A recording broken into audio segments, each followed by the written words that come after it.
नमस्कार दोस्तों। तो दोस्तों इस वीडियो में हम लोग बात करेंगे पेनिनसुलर प्लेटू के बारे में। ठीक है, पेनिनसुलर प्लेटू के बारे में। ठीक है, तो इसके पहले हमने आप देखेंगे कि ज्योग्राफी के इस नोट्स में हमने माउंटेन सिस्टम ऑलरेडी कवर कर रखा है। ठीक है, तो इसमें जो माउंटेन सिस्टम का जो दूसरा वाला पार्ट है उसमें हम लोग आप देखेंगे पेनिनसुलर प्लेटू की बात कर रहे हैं। ठीक है, तो वो अगर मैं ऐसे आपको इंडिया का मैप बनाऊंगा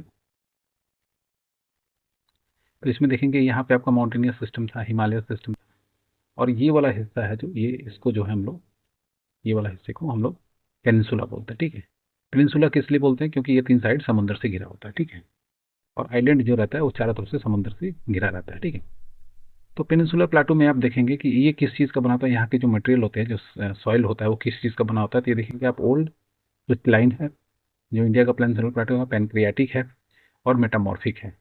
तो हमने जब आपने देखा होगा जब सॉइल वगैरह का जब क्लासिफिकेशन वगैरह हम देख रहे थे तो उसमें अब आया था कि जैसे ये वोल्केनिक इरप्शन हुआ अगर तो यहाँ पे आकर के लावा जो है जमा हो जाता है। ठीक है, फिर ये हीट, प्रेशर, टेम्परेचर, ये सब में आकर के सोलर सिस्टम, सोलर इसमें आता है, सूर्य की किरणें वगैरह आती हैं, प्रेशर होता है, हवा वगैरह चलती है, तो सब में आकर के इसमें चेंजेस होते हैं। ठीक है, तो इसलिए मोटाफॉर्मिक में मेटामॉर्फिक में चेंज हो जाता है। ठीक है, अब इसके दो पार्ट है, इसमें ऐसे बोल रहा है कि इसके जो है मेनली कंपोज ऑफ टू, एक सेंट्रल हाईलैंड और एक आपका डेक्कन प्लेटू। तो अगर आप जैसे अगर मैं ऐसे इंडिया का मैप बनाऊँ तो वहाँ पे आप देखेंगे अभी एक विंध्यान रेंज है। ठीक है, तो विंध्यान रेंज के जस्ट ऊपर ये वाला जो हिस्सा है ये आपका सेंट्रल हाईलैंड है। ठीक है, और इसके विंध्यान रीजन की जो है यहाँ पे सतपुड़ा है, यहाँ पे सतपुड़ा से ऐसे नीचे यहाँ पे जो ट्राइंगल शेप में ये आपका डेक्कन प्लेटू है। ठीक है, तो ये हो गया। अब अब उसी में आप देखेंगे कि जहाँ से जैसे अगर ऐसे था यहाँ पे तो यहाँ से आप देखेंगे गुजरात से जो हल्का सा टच होते हुए यहाँ पे ऐसे एक अरावली गया हुआ है। ठीक है, तो अरावली हिल जो है extended up to the Gujarat, Rajasthan और हरियाणा और दिल्ली। ठीक है, ये चार स्टेट में ये एक्सटेंडेड है। ठीक है, और ये जो है जो अरावली हिल्स है ये कब बना है? तो ये प्री कैम्ब्रियन पीरियड का है। तो one of the oldest mountain जो हिल सिस्टम है ये पूरे वर्ल्ड का, इंडिया का तो इंडिया में तो सबसे पुराना है ही ये, वन ऑफ द वर्ल्ड में भी वन ऑफ द ओल्डेस्ट है। ठीक है, ठीक है, तो वो वही चीज़ यहाँ पे लिखा हुआ है कि oldest series in the world. ठीक है, और इसका जो हाईएस्ट पीक पीक है वो कहाँ पे है? तो उसका नाम है गुरु शिखर। ठीक है, माउंट आबू में रहता है। ठीक है, तो नॉर्मली हमको पता है कि जो राजस्थान स्टेट है उसमें आप देखेंगे कि थार है, पाकिस्तान वाले साइड में आप देखेंगे पूरा जो है रेगिस्तान है, जैसलमेर वगैरह जो है ये सब। तो वहाँ पे आपको एक हिल स्टेशन मिलना बहुत बड़ी बात होती है, तो माउंट आबू जो है वहाँ पे एक तरह से हिल स्टेशन है। ठीक है, वहाँ का।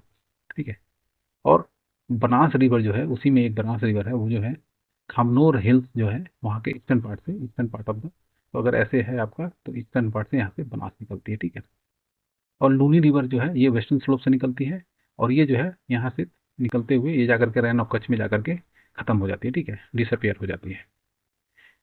ये चीज़ लिखा हुआ रैन ऑफ कच्छ में। रैन ऑफ कच्छ कहाँ पे है? तो ये गुजरात वाला जो ये वाला हिस्सा है, ऐसे तो बनता है ना, तो ये वाला जो हिस्सा है इसको रैन ऑफ कच्छ बोलते हैं वो। ठीक है, ये सब हिस्सा है, और यहाँ से तो समंदर ही स्टार्ट हो जाता है, तो ये जो है यहाँ पे रैन ऑफ कच्छ है। ठीक है, कच्छ एरिया बोलते हैं।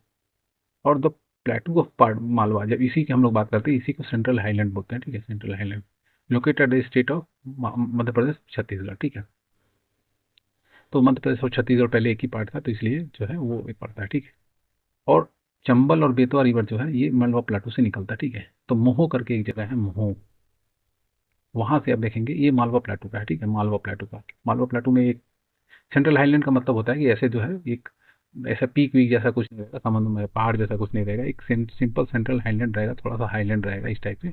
ये मिनरल रिच होता है ये। ठीक है, तो यहाँ से ये रिचो रिवर ओरिजिनेट हो रही है। ठीक है, तब हमने अभी बात की थी विंध्यास की, ऐसे अगर हमने देखें तो यहाँ पे आपका मेलवा प्लेटू हो गया, ये ऐसे यहाँ पे विंध्यान हो गया, और ये आपका सतपुड़ा हो गया। ठीक है, तो विंध्यान रेंज की बात कर रहे थे। विंध्यान रेंज जो है separated north India from the south India, और ये जो विंध्यान रेंज है यही जो है एक तरह से आप देखेंगे कि जो एक हमारा हिस्ट्री में आप जाएंगे तो वहाँ पे आर्यभट्ट एक इंडिया का नाम बोला गया है, तो आर्यभट्ट जो है इसके अपर वाले पार्ट को ही बोला जाता था। ठीक है, बाद में आर्य लोग जो है वो बाद में साउथ में माइग्रेट हुए। ठीक है, और मैकाल प्लाटू जो है ये आप देखेंगे, मैकाल प्लाटू ये जो है ये सतपुड़ा रेंज का है, एक्सटेंडेड जो है यहाँ पे मैकाल प्लाटू है। ठीक है, तो लोकेटेड इन छत्तीसगढ़। ठीक, और सोन रिवर जो है आप देखेंगे, जैसे ये अमरकंटक है, सपोज ये अमरकंटक है, ये आपका छत्तीसगढ़ के और उसके बॉर्डर पे, इधर छत्तीसगढ़ है इधर मध्य प्रदेश है, तो यही इसके इस साइड से आप देखेंगे नर्मदा निकल रहा है इसी अमरकंटक से, और इस साइड से आप देखेंगे सोन रिवर निकल रहा है, जो फाइनली जा करके गंगा में, गंगे सिस्टम है, आप देखेंगे पटना के आसपास जाके मिल जाती है। तो ये बोल रहा है कि वही अमरकंटक रीजन में ये निकलता है, ठीक है। और वो जगह का क्या नाम है, सोन बछवाड़, ठीक है, गौरेला, पेंड्रा, मरवी डिस्ट्रिक्ट ऑफ छत्तीसगढ़, ठीक है। तो ये सोन नदी की बात हो गई। अब हम लोग आगे चलेंगे और हम लोग देखेंगे नर्मदा रिवर का, ठीक है। तो नर्मदा रिवर भी सेम है, अमरकंटक से निकलता है। और अमरकंटक क्या है, कहाँ पे है, अमरकंटक जो है मैकाल प्लेटू का ये हाईएस्ट पीक है, ठीक है, अमरकंटक। तो वेस्टर्न पार्ट से निकलता है, तो वेस्ट वेस्ट साइड से इधर से ये निकलता है, नर्मदा निकलती है, और इधर से आपका सोन नदी निकलती है, ठीक है।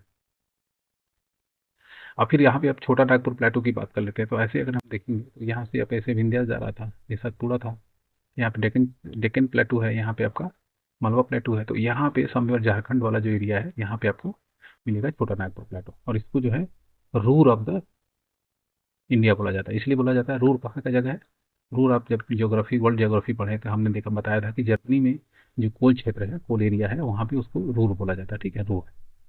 तो इसीलिए ये जो है ये कोयला मिलता है छोटा नागपुर प्लेटू में, पूरा अबंडेंट मिनरल रिसोर्सेज है। तो इसीलिए यहाँ पे इसको रूर बोला जा रहा है, ठीक है। और छोटा नागपुर प्लेटू जो है वो मोस्ट इंपॉर्टेंट है मिनरल डिपॉजिट के हिसाब से। तो हमने जब बात की थी कि प्लेटूज जो होते हैं उसमें देखेंगे मिनरल रिसोर्सेज बहुत ज़्यादा रहते हैं, ठीक है। अब बात कर लेते हैं सतपुरा रेंज की। तो सतपुरा रेंज जो है वो मध्य प्रदेश में, महाराष्ट्र में, गुजरात में और छत्तीसगढ़ में फैला हुआ है। तो हमने जब ऐसे बात की थी तो ये विंध्यास हो गया था, और ये ऐसे जो है ये सतपुरा, ठीक है। और सतपुड़ा का जो हाईएस्ट पीक है वो कहाँ पे है, वो धूपगढ़ है, ठीक है। हाईएस्ट पीक 1350 है, वो कितना था, 1722 जैसा था, ठीक है, सतपुड़ा। और वो कहाँ पे है, वो महादेव हिल में है, ठीक है। तो अगर सतपुड़ा से देखेंगे तो ये सतपुड़ा हो गया, और सतपुड़ा का ही एक्सटेंशन है यहाँ पे महादेव हिल है, और ये मैकाल झील है, ठीक है, मैकाल हिल है, मैकाल प्लाटू को बोलते हैं। ताप्ती रिवर देख लेते हैं। ताप्ती रिवर जो है ये southern part of the Satpura, ठीक है। तो ये ऐसे देखेंगे यहाँ से, अब यहाँ से साउथ में है, यहाँ पे, यहाँ से ताप्ती, तो ये सतपुड़ा हो गया, यहाँ से नर्मदा, और ये आपका विंध्यास। तो विंध्या और सतपुड़ा के बीच में कौन सी बह रही है, तो ये आपकी नर्मदा बह रही है, ठीक है। तो ये रिफ्ट वैली वाला हो गया ना, दोनों साइड। रिफ्ट वैली कैसी होती है, यहाँ माउंटेन, यहाँ माउंटेन, बीच में जो है डिप्रेशन जो होता है, बीच में मतलब जो गड्ढे होते हैं उसको हम लोग रिफ्ट वैली बोलते हैं, रिफ्ट वैली, ठीक है। तो वहाँ से ये निकल रहा है, ठीक है। तो ताप्ती जो है यहाँ से आप देखेंगे, यहाँ पे ये नर्मदा हो गया, विंध्यास और सतपुड़ा के नीचे, और सतपुड़ा के नीचे, और यहाँ से वेस्टर्न घाट स्टार्ट हो रहा है। तो इसके बीच में कौन सी बढ़ रही है, तो ताप्ती नदी बढ़ रही है, ठीक है। तो ये भी रिफ्ट वैली में बहती है। तो ये दोनों नदियाँ जो है, एक तो और इसमें है कि ये ईस्ट से वेस्ट की तरफ जा रही है, इधर को जा रही है, ठीक है। तो वेस्टर्न घाट जो है आप देखेंगे कि 1500 किलोमीटर है, गुजरात से तमिलनाडु तक ये पूरा extent ऐसे है। ऐसे देखेंगे तो ऐसे गुजरात है यहाँ पे, तो यहाँ से पूरा यहाँ तक तमिलनाडु तक, ठीक है।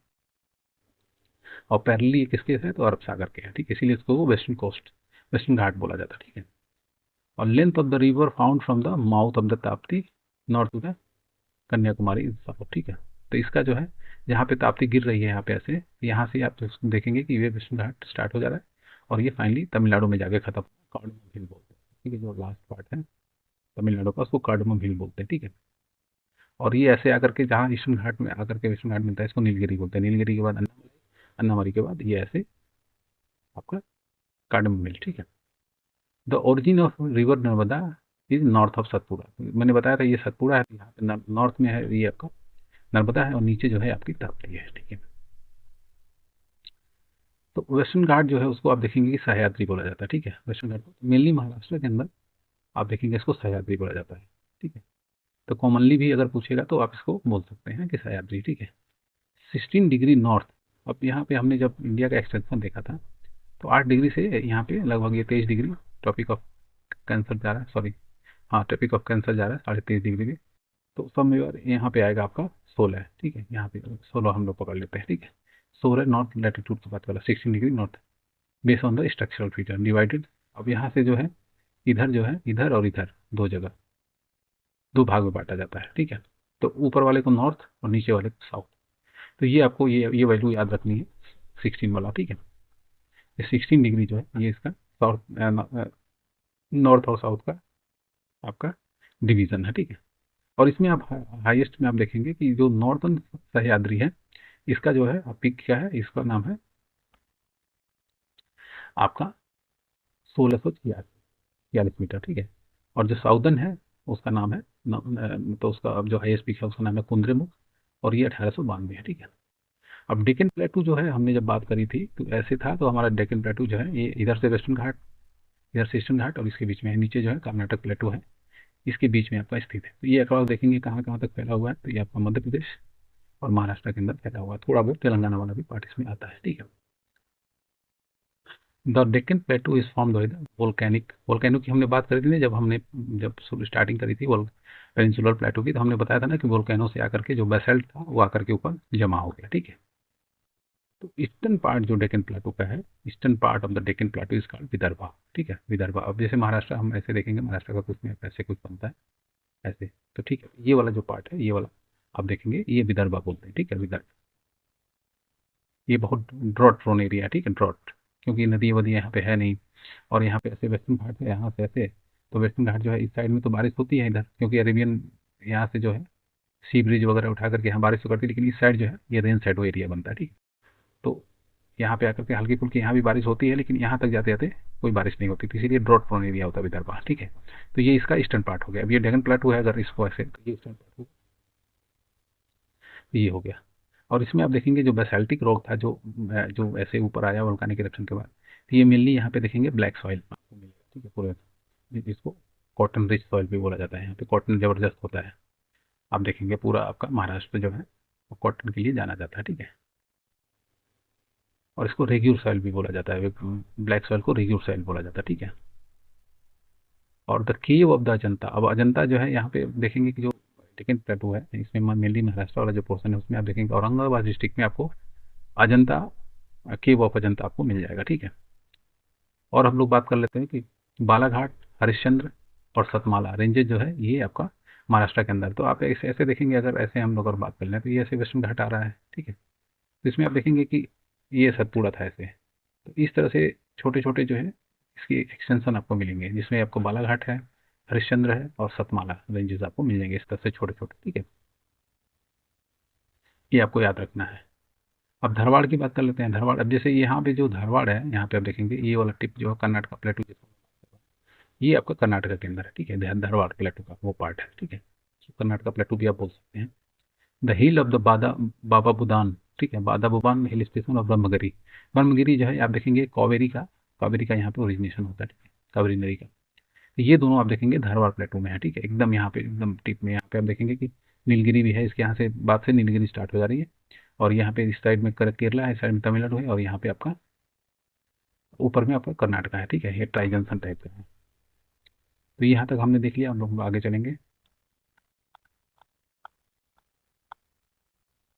अब हम लोग बात करते हैं कि नीलगिरी, अब नीलगिरी की अगर हम लोग बात करें, तो जैसे मैं बोलता ऐसे था, ये वेस्टर्न घाट आ रहा है और ये ऐसे ईस्टर्न घाट आ रहा है, बीच में नदी वगैरह से की वजह से थोड़ा कट गया, तो यहाँ पे आप देखेंगे ये यहाँ पे एक जंक्शन बन रहा है, तो जंक्शन को ही हम लोग नीलगिरी हिल बोलते हैं, ठीक है, नीलगिरी हिल। और ये यहाँ पे ये किस में फैला हुआ है, तो आप देखेंगे कि इस साइड वाला पोर्शन कर्नाटका है, इस साइड वाला केरला है, इस साइड वाला तमिलनाडु है। ये तीन राज्य में आपका फैला हुआ है, ऐसा बोल सकते हैं, ठीक है। और इसका जो हाईएस्ट पीक है नीलगिरी का, इसको डोडा बेटा बोलते हैं, ठीक है, 2637 मीटर है, ठीक है। तो अब ये जो है एक तरह से नीलगिरी का तो हाईएस्ट है, लेकिन ये जो है साउथर्न इंडिया का ये आपका सेकंड हाईएस्ट है, ठीक है। तो इसीलिए हमें बोला डोडा बेटा जो है सेकंड हाईएस्ट है साउथर्न इंडिया का, ठीक है। अब इसी के आगे जैसे हमने जब बात करी थी, यहाँ पे आपका ट्राई ऊपर में चलते हैं थोड़ा सा, ये जो ट्राई जंक्शन बन रहा है यहाँ पे जो ट्राई जंक्शन बन रहा है, इसमें आप देखेंगे कि वेस्टर्न घाट का एक्सटेंशन ऐसे है, यहाँ पे ऐसे करके अन्नामलाई, फिर यहाँ पे आपका कार्डमम हिल, ठीक है। तो अन्नामलाई के अंदर अन्नामलाई रेंज जो है ये आपका के, केरला और तमिलनाडु है, एक तरह से इस साइड में आपका केरला पड़ेगा, इस साइड में, और ये ऐसे करके दो एक्सटेंशन है, ठीक है। तो इस साइड वाला हिस्सा जो है तमिलनाडु का है और इस साइड वाला हिस्सा केरला का है, एक तरह से नेचुरल बॉर्डर है इन दोनों स्टेट्स का, ठीक है। तो इसको इसमें एक पीक है आपका अन्नाई मुड़ी, मुड़ी मतलब सिर, ठीक है। अन्ना मतलब बड़े भाई को बोला जाता है, तो बड़ा भाई मतलब बड़ा सिर टाइप का, तो इसको 2695 मीटर से आप इसको याद कर सकते हैं, ठीक है, highest peak of southern India, ठीक है। तो ये जो है आप देखेंगे नीलगिरी में नहीं है, ये अन्नामलाई हिल में है, ठीक है, अन्नामलाई में। अन्नामलाई का लोकेशन हमने आपको बता दिया ऑलरेडी। और उसके नीचे जो है कार्डमम हिल है, उसके बारे में बात नहीं किया गया है, उसके आगे अगर फर्दर आएगा तो हम लोग उसके बारे में डिस्कस करेंगे, ठीक है। अब इसमें तीसरा वाला पार्ट हम लोग देख लेते हैं कि the great plains of northern India, ठीक है। हमने माउंटेन सिस्टम पढ़ लिया, अगर ऐसे हम इंडिया का मैप बनाए तो, अगर हमने यहाँ का माउंटेन सिस्टम पढ़ लिया, अब यहाँ का प्लेटूज पढ़ लिया, अब यहाँ पे जो बीच में है ये ग्रेट प्लेन बोलते हैं नॉर्दर्न इंडिया का, ठीक है। और यहाँ पे आपका इंडस प्लेन है, यहाँ पे गंगेस प्लेन है, और यहाँ पे आपका ब्रह्मपुत्र का प्लेन है। ठीक है, तो ये तीनों जो है मेन इंपॉर्टेंट प्लेन है।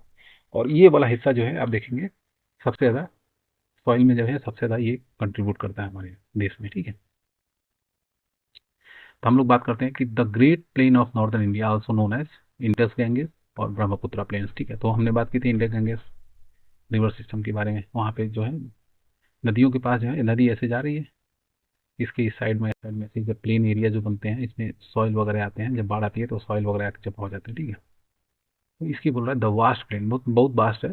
ठीक है, northern India divided into 4 part, typically terrestrial रहे। ठीक है, अब उसमें भी जो है आप देखेंगे कि 4 पार्ट में इसको बांटा जाता है। ठीक है, तो पहला आपका हो गया भाबर, फिर भंगर, फिर आपका खादर, फिर आपका तेराई। ठीक है, तो पहली बात ये जान लीजिए कि जो प्लेन्स हैं उसमें, तो सबसे पहले मैं आपको ये सारी चीज़ों को याद करने का एक ट्रिक बता रहा हूँ।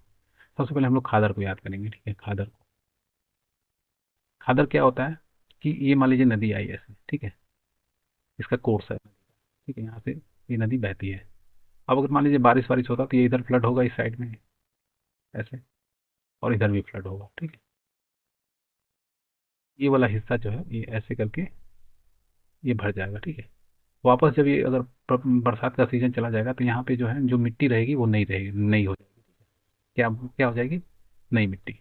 ठीक है, तो कॉन्सेप्ट सही हो गया। अब यहाँ पे अगर नई मिट्टी आएगी और बारिश खत्म हो गई और वापस नदी अपने पुराने कोर्स में बहने लगी, तो ये मिट्टी को हम लोग बोलेंगे खाद, क्योंकि यहाँ की जो मिट्टी है वो नई हो गई। तो ये जो है काफ़ी फर्टाइल होगी क्योंकि हर बार नई मिट्टी आ जा रही है। ठीक है, तो एक ये हो गया। अब हम लोग इसको बोलते हैं खादर। ठीक है, अब हम एक और चीज़ करेंगे। जैसे ये मान लीजिए आपका पहाड़ है, रेंजेस हैं, मान लीजिए शिवालिक रेंज है, यहाँ से नदी निकला, यहाँ से नदी निकला, यहाँ से नदी। तो जैसे ही, और यहाँ से क्या है कि छोटे छोटे स्ट्रीम्स निकलते रहते हैं ऐसे करके ऐसे। अभी यहाँ पे इनको एकदम मेन कोर्स नहीं बना है। ठीक है, मेन कोर्स वो जो सारी नदियाँ मिल करके समझो नीचे बनती हैं। तो जैसे ही पहाड़ से जब समुद्र में आती है तो इनका वेलोसिटी जीरो हो जाता है। ठीक है, पहाड़ में तो बहुत वेलोसिटी है लेकिन यहाँ पे, तो ये जो है ये सारी नदियाँ डिसअपियर हो जाती हैं। ठीक है, डिसअपियर इसलिए हो जाती हैं कि छोटे छोटे स्ट्रीम्स आ रहे हैं, छोटे छोटे स्ट्रीम्स। अब ये एकदम से ये गायब गायब से हो गए। ठीक है, तो इसको हम लोग क्या बोलते हैं? इसको भाबर बोलते हैं। जहाँ पे गायब होते हैं, यहाँ पे अब जब गायब होंगे तो क्या बनेगा? यहाँ पे बचेगा क्या? यहाँ पे जो इसके साथ पत्थर वगैरह आ रहे थे, जो मिट्टी वगैरह, तो मिट्टी तो आएगी नहीं। इसके साथ जो है माउंटेन, क्योंकि माउंटेनियस रीजन है तो यहाँ से पेबल्स, स्टोन्स वगैरह आएंगे, तो ये सब जो है कंकड़ पत्थर यहाँ पे छोड़ देंगे। ठीक है, तो जो भाबर रीजन है वो आप देखेंगे कंकड़ पत्थर से भरा रहेगा। ठीक है, तो ये भाबर रीजन हो गया। तो आप अगर यूपी का ले लें तो आपका सहारनपुर, बिजनौर, ये सब जो एरियाज हैं ये क्या है? ये जस्ट प्लेन स्टार्ट हो रहा है, तो ये सब में आपको भाबर मिट्टी ज़्यादा देखने को मिलेगी। ठीक है, अब भांगर की बात कर लेते हैं। भांगर किसको बोलते हैं? अब ये ऐसे नदी आई तो इसके आसपास हमने बात करी थी कि ये जो मिट्टी है, ये जो नई मिट्टी है, इसको हम लोग क्या बोलते हैं? खादर बोलते हैं। ठीक, अब इसके इधर वाली जो मिट्टी है, जो सिंचाई वगैरह से या इसकी वजह से, इसकी नमी की वजह से ये जो है फर्टाइल लैंड जो है इसके, और यहाँ पे कभी बाढ़ नहीं आती है। ठीक है, कभी बाढ़ नहीं, लेकिन इसके आसपास वाला एरिया जो है खेती के लिए अच्छी रहेगी। और ये जो है प्लेन का सबसे ज़्यादा पार्ट यही बनाती है। ठीक है, इसको हम लोग भांगर बोलते हैं। ठीक है, तो 3 जमीन की बातें हमने कर ली, भाबर, भांगर, खादर। और तेराई बेल्ट क्या होता है? तेराई बेल्ट में क्या होता है कि जैसे भाबर में जब नदियाँ डिसअपेयर हो गई और यहाँ पे कंकर पत्थर वगैरह छोड़ दिया, तो थोड़ी दूर जाने के बाद जो है छोटे छोटे स्ट्रीम ये जो है वापस ओरिजिनेट हो जाती है नदियाँ। ठीक है, तो मार्सी लैंड एक बनता है। ठीक है, मार्सी लैंड। फिर उसके बाद जो है मेन कोर्स यहाँ से स्टार्ट होगा। ठीक है, मेन नदी का जो मेन कोर्स है, मेन नदी है वो स्टार्ट होगी। तो जो मार्सी लैंड है भाभर के बाद, उसको हम लोग बोलते हैं तराई। ठीक है, तो तराई में इसीलिए आप देखेंगे बहराइच और आपका सिद्धार्थनगर, महाराजगंज, कुशीनगर, ये सब जो डिस्ट्रिक्ट हैं ये आप देखेंगे तराई रीजन में जाने जाते हैं।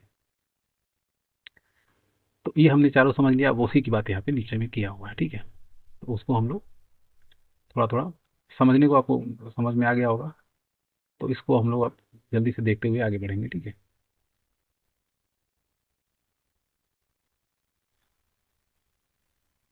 तो इसमें आप देखेंगे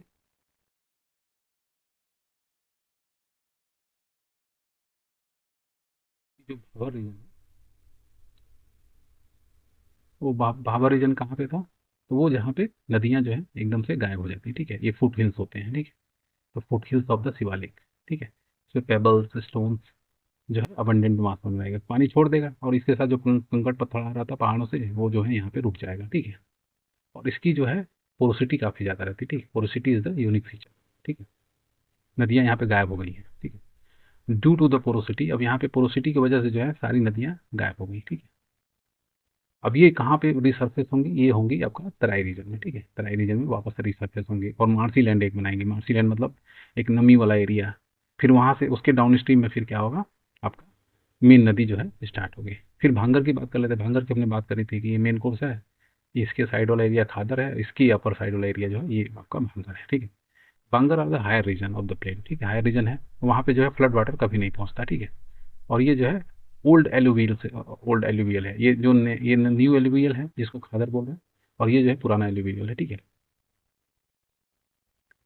विच rich in pebbles and sand. अब इसमें जो है सैंड रहेगा, इसमें स्टोन्स नहीं रहेगा। स्टोन्स इसलिए नहीं रहेगा क्योंकि स्टोन्स जो है हमारा भाभर के अंदर रुक गया है, ठीक है। अब खादर की बात कर लेते हैं।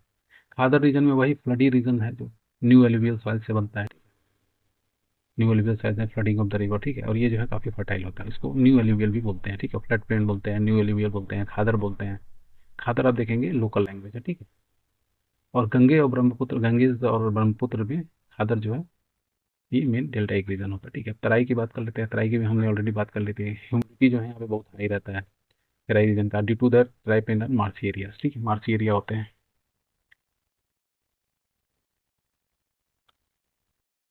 अब हम आगे चलेंगे तो इसमें दिया है कि the underground reverse of the Bhabar belt री इमर्ज, ठीक है। तराई में जो भाबर बेल्ट में डिसअपियर हो गई थी नदियाँ, वो तराई में आपके री इमर्ज हो रही हैं, वही चीज़ मैं बता चुका हूँ ऑलरेडी। और यहाँ पे आप देखेंगे चूंकि मार्सी लैंड है तो यहाँ पे नमी रहती है, तो यहाँ पे डेंस फॉरेस्ट आपको मिलता है। और एक और रीजन है, जैसे यहाँ पे शिवालिक है, तो यहाँ से जो मानसून जाता है ये टकरा करके यहाँ पे बारिश करता है तराई रीजन में, ठीक है, वो भी एक रीजन। और बायोडाइवर्सिटी जो है यहाँ पे तराई रीजन पे कंपेरेटिवली अदर एरिया के यहाँ पे थोड़ा हाई रहता है। जहाँ बारिश ज़्यादा होती है वहाँ पे डाइवर्सिटी हाई रहता है, ठीक है। अब इसी में हम लोग आपका आइलैंड रीजन को भी देख लेते हैं, ठीक है। तो हमारा मेनली जो है आइलैंड में दो ब्रांचेज हैं, ठीक है। एक अंडमान निकोबार आइलैंड है और ये आपका लक्षद्वीप है, ठीक है। दो आइलैंड है, ठीक है।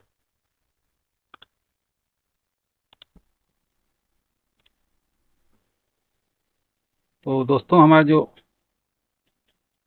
अंडमान और निकोबार आर्कियोपेलागो है, आर्कियोपेलागो उसको बोलते हैं जहाँ पे ग्रुप ऑफ आइलैंड्स होते हैं, ठीक है। जैसे समंदर है तो आपका अगर ये ऐसे इंडिया है तो आप देखेंगे यहाँ पे ऐसे जो आपको अंडमान निकोबार आर्कियोपेलागो मिलेगा, ठीक है।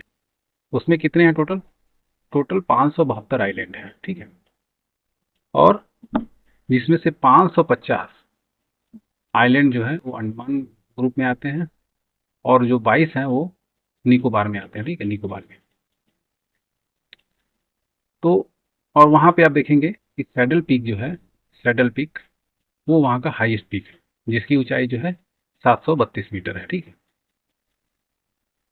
ठीक है, और आप देख लेते हैं कि जो वहाँ का लार्जेस्ट पोर्ट है, अब चूंकि ये आइलैंड है ऐसे करके जैसे समुद्र में, तो ये इस साइड में पूरा चारों तरफ से आपको इसको कोस्टल लाइन मिलेगा, ठीक है। तो आप देखेंगे जो पोर्ट है यहाँ का, पोर्ट ब्लेयर, ये यहाँ पे साउथ अंडमान में है। तो अंडमान जैसे दो, एक ये ऐसे है नॉर्थ अंडमान, साउथ अंडमान, फिर एक यहाँ पे लिटिल अंडमान, ठीक है। ये हो गया। तो हमने हमने देख लिया आपका अंडमान निकोबार के बारे में, हम लोग जान गए, ठीक है। अब हम लोग बात करेंगे लक्षद्वीप के बारे में, ठीक है। लक्षद्वीप के बारे में हम लोग बात कर लेते हैं। तो आप देखेंगे जैसे ये अगर इंडिया ऐसे था तो यहाँ पे अंडमान था, इस साइड में आपको लक्षद्वीप ग्रुप ऑफ आइलैंड मिलेगा, ठीक है। तो यहाँ पे भी एक ग्रुप ऑफ आइलैंड है तो इसको भी आर्किपेलागो बोलेंगे, ठीक है। तो ये जो है अरेबियन सी में है और वो कहाँ पे था, वो बे ऑफ बंगाल में था, ठीक है। तो लक्षद्वीप जो है टोटल कितने ग्रुप का आइलैंड है, तो 36 ग्रुप का आइलैंड है, ठीक है। 36 ग्रुप, और जिसमें से केवल 11 ही ऐसा है जो इनहेबिटेबल है, ठीक है, जहाँ पे लोग रहते हैं। बाकी छोटे होंगे, जंगल वगैरह होंगे, तो इसलिए उनको हैबिटेबल नहीं बने, ठीक ये चीज़। तो अब वहाँ पे वहाँ उसमें भी जो सबसे बड़ा आइलैंड है वो है एंड्रोट आइलैंड, ठीक है, एंड्रोट आइलैंड, ठीक है। और पम्बन आइलैंड जो है वो गल्फ ऑफ मन्नार में है। तो गल्फ ऑफ मन्नार कहाँ पे, ये अगर ऐसे है तो यहाँ पे आपका श्रीलंका है, तो ये वाला जो हिस्सा है इसको मन्नार बोलते हैं, गल्फ ऑफ मन्नार बोलते हैं, ठीक है। और इंडिया के अंदर जो है दो आपको फेमस वोल्केनिक आइलैंड मिलेंगे, ठीक है, जिनको हम नारकोंडम और बैरन बोलते हैं। तो नारकोंडम तो आप देखेंगे कि ये डोरमेंट हो गया, ठीक है। डोरमेंट का मतलब क्या होता है? सुसुप्त होता है हिंदी में, ठीक है। सुसुप्त का मतलब ये है कि ये जो है पहले कभी एक्टिव हुआ करता था, लेकिन अभी जो है अभी की कंडीशन में ये एक्टिव नहीं है, ठीक है। और बारेन आइलैंड है पूरे इंडिया के अंदर सिर्फ एक ही आइलैंड ऐसा, एक ही वोल्केनिक ऐसा है जो आपका एक्टिव है, वो है बारेन आइलैंड, ठीक है। तो ये हमने बात कर ली। अब हम लोग ये बात कर लेते हैं कि ये तमाम जैसे ये है, तो यहाँ पे आपका एक आइलैंड है और यहाँ पे एक अंडमान है, एक निकोबार है। यहाँ पे आपका लक्षद्वीप है, यहाँ पे आपका मालदीव है, ठीक है, और यहाँ पे श्रीलंका, ठीक। तो अब हम इसको देख लेते हैं। तो जो 8 डिग्री चैनल है वो मालदीव को मिनिकॉय से अलग करता है, ठीक है। तो ये 8 डिग्री चैनल हो गया यहाँ से ऐसे, ये मालदीव हो गया, और ये लक्षद्वीप का ही नीचे वाला पार्ट है जिसको मिनिकॉय बोलते हैं, तो ये इसको अलग कर रहा है, ठीक है। तो ये हो गया क्लियर। अब 9वां डिग्री चैनल जो है, 9 डिग्री चैनल, ये आपका लक्षद्वीप है ऊपर वाला, इसी का पार्ट है मिनिकॉय, और मिनिकॉय को 9 डिग्री चैनल अलग कर रहा है, ठीक है। आगे चलते हैं। तो उसमें आप देखेंगे तो 10 डिग्री चैनल है, वो लिटिल अंडमान को कार निकोबार से अलग करता है, ठीक है। तो जैसे ये नॉर्थ अंडमान है, साउथ अंडमान है, फिर लिटिल अंडमान है यहाँ पे छोटा सा, फिर यहाँ पे निकोबार है, ठीक है, निकोबार। तो यहाँ पे जो चैनल है उसको हम लोग 10 डिग्री चैनल बोलते हैं, ठीक है। तो ये चीज़ हो गई। तो ये डिग्री चैनल क्या है? ये लैटिट्यूड है, जैसे यहाँ पे 8 से शुरू हो रहा था, फिर यहाँ पे 9 होगा, फिर 10 होगा, 11 होगा, 12, 13, 14, 15, 16, 17, तो 23.5 पे क्या होगा? ये ट्रॉपिक ऑफ कैंसर आ जाएगा। तो इसी को ये बोल रहे हैं, ठीक है। अब उसी में हम लोग उसी कड़ी में जो 5वां है हमारा है, वो है सी कोस्टल प्लेन, ठीक है। तो हमारा जैसे कि हमने बात की थी कि जब पेनिनसुलर प्लेटू की बात की थी, ये यहाँ से यहाँ पूरा एरिया जो हमारा ये समुद्र के किनारे है, तो यही कोस्ट है, ठीक है। तो सी कोस्ट है ये, तो इसकी लंबाई और ये जो है हमारे पास काफ़ी ज़्यादा है, जिसमें पोर्ट सिटी वगैरह डेवलप किए जाते हैं, ठीक है। तो आप देखेंगे कि जो ईस्टर्न कोस्ट है इंडिया का, कोस्टल रीजन, वो वैसे हम लोग एक बना लेते हैं। तो ये हमारा ईस्ट हो गया, ये हमारा वेस्ट हो गया। तो यहाँ से देखेंगे कृष्णा नदी जाती है यहाँ, यहाँ से यहाँ तक इसको जो है हम लोग कोरोमंडल कोस्ट बोलते हैं, ठीक है, कोरोमंडल, ठीक है। ये हो गया। अब इसके आगे चलते हैं हम लोग, और उसके ऊपर, इसके ऊपर जो है नॉर्दर्न सरकार बोलते हैं, ठीक है, नॉर्दर्न सरकार, ठीक है, सरकार। तो ये हो गया, यहाँ पे यही चीज़ लिखी हुई है, नॉर्दर्न सरकार इसको, ठीक है। यहाँ अब हम लोग आगे बढ़ेंगे।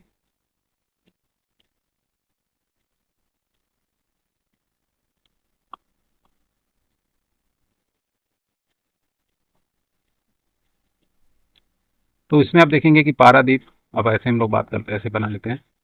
तो सॉरी उड़ीसा में पारादीप, ठीक है, और हल्दिया जो वेस्ट बंगाल में है, और ऊपर चले जाए वेस्ट बंगाल में हल्दिया, फिर विशाखापट्टनम आंध्रा में है। चेन्नई में आपके देखेंगे व्यू चिदम्बरम, जिसको टूटीकोरिन भी बोलते हैं। फिर आपका जो है इन्नौर है, कामराजन, सॉरी कामराजर, ठीक है। ये जो है ये ईस्टर्न साइड के सारे पोर्ट हैं, ठीक है, पोर्ट। अब हम लोग इसमें आप देखेंगे कि जो पुली, अब इसमें जो है ये कुछ लेगून्स वगैरह भी है, ये अगर ऐसे है तो यहाँ पे आप देखेंगे ये जो तमिलनाडु और वहाँ का बॉर्डर है आंध्रा का, यहाँ पे पुलिकट है, यहाँ पे उड़ीसा में आपका चिल्का है, ठीक है। तो ये सब जो आपको पुलिकट हो गया, फिर आपका चिलिका हो गया, ये जो है आपको देखेंगे लेगून्स मिलेंगे। लेगून्स का मतलब है जो समुद्र का पानी है वो थोड़ा लैंड के अंदर वाले हिस्से में आ जाता है, तो उसको लेगून्स बोलते हैं, ठीक है। अब हम लोग वेस्टर्न साइड में देख लेते हैं, ठीक है। यहाँ पे आप देखेंगे दीनदयाल कांडला, कांडला पोर्ट यहाँ पे है, दीनदयाल हो गया, मुंबई हो गया, मुंबई यहाँ पे है। फिर आपका गोवा, गोवा में ये न्यू मंगलुरु लिखा हुआ है, ये न्यू मंगलुरु जो है आपका कर्नाटका में है, ये यहाँ पे मौगांव करके कुछ नाम है, ठीक है, मौगांव करके। तो यहाँ पे आपका गोवा के अंदर आपको मिल जाएगा यहाँ पे। फिर आपका कर्नाटका में न्यू मंगलुरु है, फिर कोचिंग है, ये केरला, इस तरह से आपको देखेंगे। और नावा सेवा जो है ये आपका महाराष्ट्र में है। ये सारे पोर्ट सिटी जो है आपको वेस्टर्न कोस्ट पे आपको मिल जाएंगे, ठीक है, ये वेस्टर्न कोस्ट, ठीक है। तो वेस्टर्न कोस्ट में आप देखेंगे कि जो कोस्टल रीजन है गुजरात से गोवा तक, इसको हम लोग कोंकण बोलते हैं, ठीक है। तो अब अगर ऐसे मैं मैप बना लूँ यहाँ से ऐसे ऐसे, तो आप देखेंगे गुजरात से लगाए आपका यहाँ पे गोवा है, तो इसको हम लोग कोंकण बोलते हैं, ठीक है, कोंकण। और यहाँ से यहाँ तक आपको बोलते हैं मालाबार, ठीक है, मालाबार। और यहाँ पे बोला है कि गोवा से न्यू मंगलुरु तक इसको जो है कनारा बोलते हैं, छोटा सा ये यहाँ पे से जोड़ लीजिए, इसको न्यू कनारा बोलते हैं, ठीक है, कनारा। कनाडा वहाँ का कन्नड़ जो है वो कर्नाटका का जो है मदर टंग है, तो वहाँ के हिसाब से आप इसको कन्नड़ा याद कर लीजिए, ठीक है, कोस्टल रीजन है। बाकी उसके नीचे जो है कन्याकुमारी तक, उसको हम लोग मालाबार बोलते हैं, ठीक है। अब बात कर लेते हैं कि जो इस साइड के लैगून होते हैं, वेस्ट साइड के, इस साइड में आपका केरला वगैरह में देखेंगे मालाबार कोस्ट में, इसको हम लोग कयाल्स बोलते हैं, ठीक है, कयाल्स, ठीक है। तो ये चीज़ें हमने देख ली, ठीक है। तो ये पेनिनसुलर प्लेटू का पार्ट था। अब हम लोग माउंटेन हमने देख लिया, ठीक है, प्लेन्स वगैरह देख लिया। अब हम लोग ड्रेनेज सिस्टम की बात कर लेते हैं, ठीक है, ड्रेनेज सिस्टम का। तो ड्रेनेज सिस्टम को दोस्तों हम अगले वीडियो में करेंगे। तो ये वीडियो आपको कैसा लगा हमें ज़रूर बताइए। तब तक के लिए नमस्कार।